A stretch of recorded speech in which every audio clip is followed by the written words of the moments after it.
We are broadcasting live from the Woodlands, Texas to the world. You're listening to the only multimedia FM station in Houston, Texas. Your Fusion Radio. Top 40s, dance, Latin, country, pop, rock and roll. All in one station. Mixing genres and generations. You're listening to KNLY, New Waverly, Texas. 91.1 FM, The Boss. So our next guest is Malo, and she hosts the Sparking Results podcast. And she's here with us today to talk about the 365 Drew and podcast and the things that we're working on. But she's also a brand restoration expert, breathing new life into brands that are on life support. So these companies are out there struggling, or personal brands. People don't know where to start. They always contact Michelle. So Michelle, what is the biggest challenge facing brands today?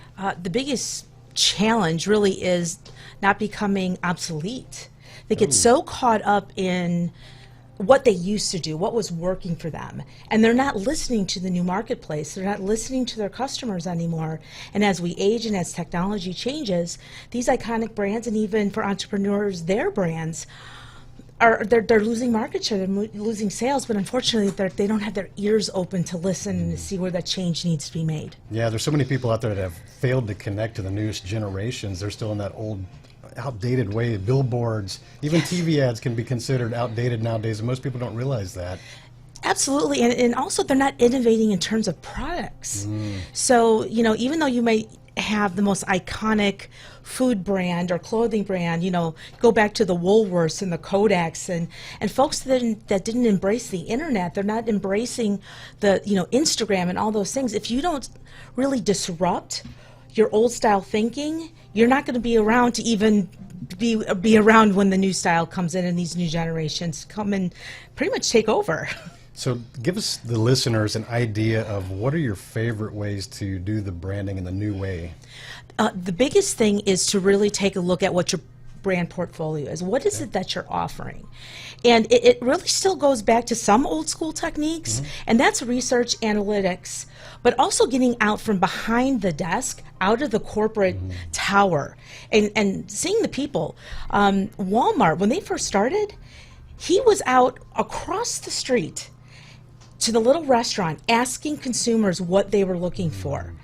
And when he found it, guess what? That is the staple of where Walmart built their business and their juggernaut. And that's the kind of model that folks need to do, talk and listen.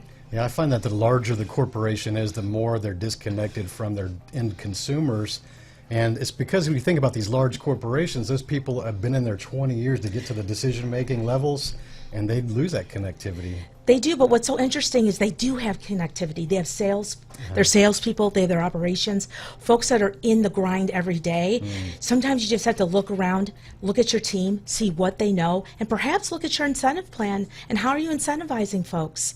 You need to relook at that so that we can go, and maybe it's not top line sales anymore, maybe it's customer retention numbers. There's a lot of different ways to take a look at and incentivizing folks in order to break into new white space and new markets. So when people are out there and they're doing things incorrectly, what are the main things you would tell them to just correct themselves? The biggest thing that they have to do is they have to be humble. That you can't just dig your heels and say, no, this is the way we're going to do this. And because if you continually dig your heels in, that means you're not able to be nimble.